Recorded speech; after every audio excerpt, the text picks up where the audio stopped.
to offer AI technology, training, skills, so that our communities are not left behind. And when you really think about a lot of the entry-level, mid-level jobs right now, some of those are unfortunately being replaced. But what's important is if we can equip our young people with AI training, AI skills, responsible and ethical AI use, help them become practitioners, we're setting them up for success. We're setting them up for the jobs, not of tomorrow, for today. For today, exactly. There's not one employer these days who are not really looking to see if someone holds AI tech skills. So who are you reaching out to? Who are the people that need to take part in this?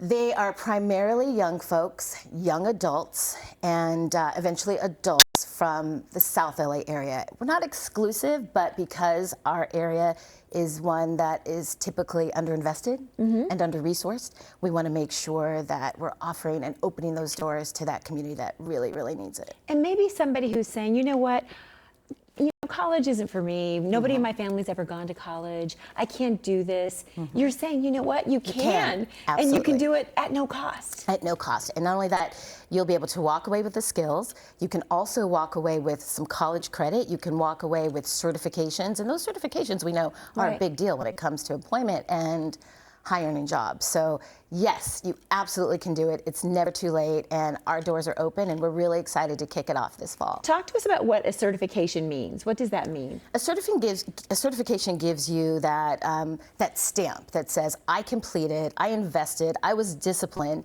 in this topic, and when you can put that in your portfolio, it's proof of concept, right? That I know what I'm talking about, I've got the skills, I've earned it, and I'm ready to go. And sometimes it's a path to more education, right? Without it's question. It's going to lead them to more, where they might think that, you know, I can't do it. You really can. And it could be even a catalyst for those who think, I can't do it, but then want to pursue higher education. So to continue that, we expect to see that as well. Some may go straight into the workforce, some may go and further their education. But where are these courses going to be offered? Are they mostly remote? Are they online? Or they're held inside of our tech center. You've got to come by and see it. I was just going to say, you know, I was just going to say, I was an instructor. Do you need more instructors? Yes, come on down.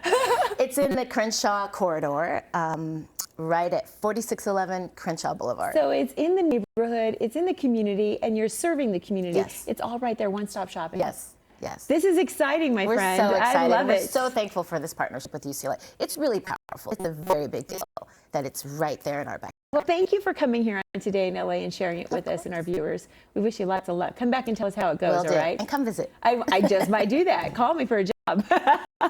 Sherry Francois, thanks for being here. Adrian. All right, sounds like a wonderful program. Thank you. All right, this could be the momentum the Dodgers need to get out of their slump. The team's newest ace, Tarek Skubal, makes his home debut against the Royals tonight. The reigning two-time American League Cy Young winner made his first start against the last week. Now, in their last 9 games, the Dodgers have only won 1 game, but they are still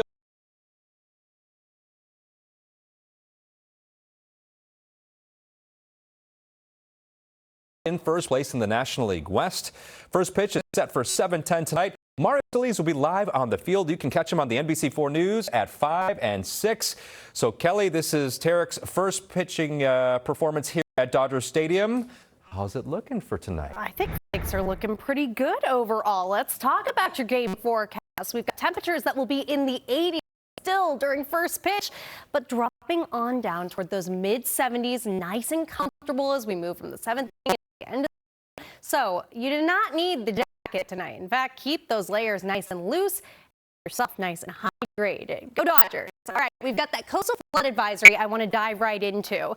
Pun not intended.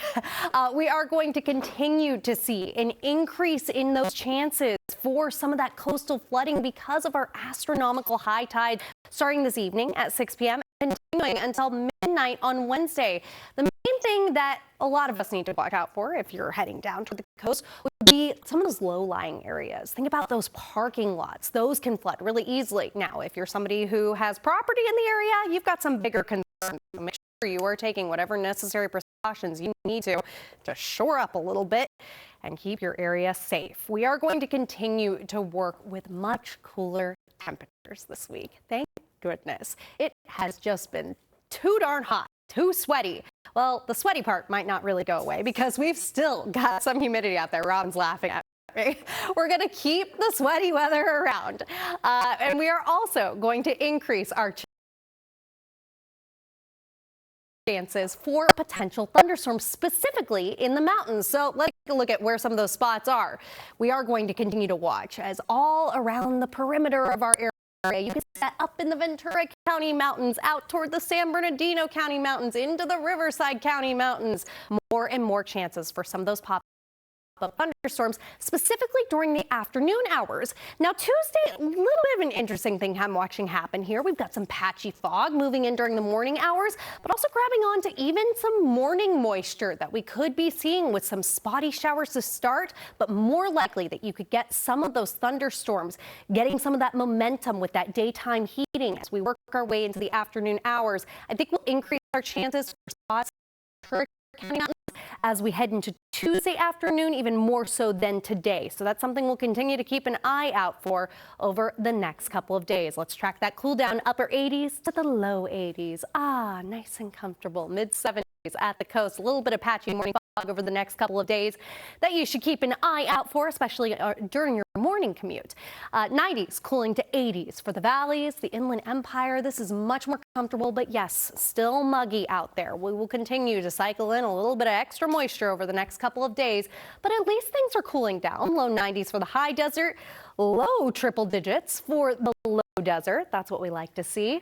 And 80s cooling to 70s in the mountains as we continue to track those chances for those storms. Keep your phone handy for some possible pictures because you can see some of those big anvil clouds over the next couple of days in the mountains, and those are definitely eye-catching, and especially around the sunset hours, you could catch some beautiful views outside. All right, let's send it over to Robin. Hopefully you don't have